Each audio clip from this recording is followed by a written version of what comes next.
दोस्तों, जय श्री राम। योग मंत्र साधना चैनल पर आपका स्वागत है।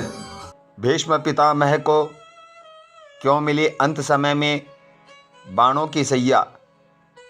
अंतिम सांस गिन रहे जटायु ने कहा, मुझे पता था कि मैं रावण से नहीं जीत सकता, लेकिन फिर भी मैं लड़ा। यदि मैं नहीं लड़ता तो आने वाली पीढ़ियां मुझे कायर कहती। जब रावण ने जटायु के दोनों पंख काट डाले तब काल आया, और जैसे ही काल आया तो गिद्धराज जटायु ने मौत को ललकार कर कहा, खबरदार हे मृत्यु, आगे बढ़ने की कोशिश मत करना।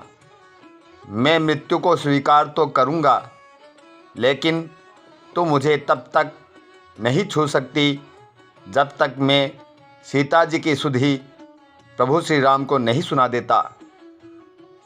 मौत उन्हें छू भी नहीं पा रही है और खड़ी होकर काँप रही है। मौत तब तक खड़ी रही, काँपती रही। यही इच्छा मृत्यु का वरदान जटायु को मिला।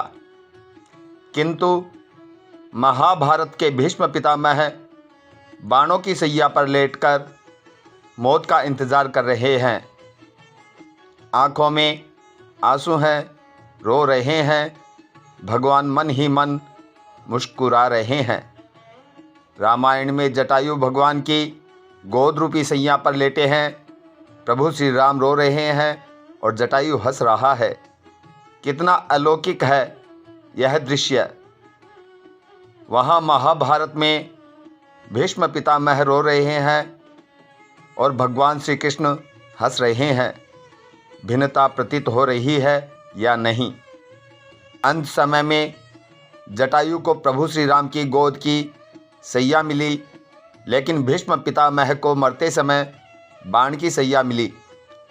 जटायु अपने कर्म के बल पर अंत समय में प्रभु श्री राम की शरण में भगवान की गोद रूपी सैया में प्राण त्याग रहा है, और बाणों पर लेटे लेटे भीष्म पितामह रो रहे हैं। ऐसा अंतर क्यों? ऐसा अंतर इसलिए है कि भरे दरबार में भीष्म पितामह ने द्रौपदी की इज्जत को लूटते हुए देखा था। विरोध नहीं कर पाए थे। दुशासन को ललकार देते, दुर्योधन को ललकार देते, लेकिन द्रौपदी रोती रही, बिलखती रही, चीखती रही, चिल्लाती रही। लेकिन भीष्म पितामह सिर झुकाए बैठे रहे, नारी की रक्षा नहीं कर पाए।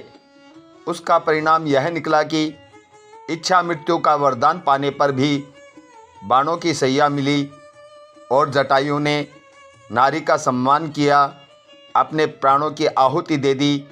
इसलिए मरते समय श्री राम की गोद की सैया मिली। जो दूसरों के साथ गलत होते देखकर भी आंखें मूंद लेते हैं, उनकी गति भीष्म जैसी गति होती है। जो अपना परिणाम जानते हुए भी औरों के लिए संघर्ष करते हैं, उसकी कथा जटायु जैसी कीर्ति वाली होती है। सदैव गलत का विरोध करना चाहिए। सत्य परेशान जरूर होता है, पर पराजित नहीं होता। जय श्री राम। अगर आपको ये वीडियो अच्छा लगे तो इसे शेयर करें, लाइक करें और चैनल को सब्सक्राइब करें। जय श्री राम।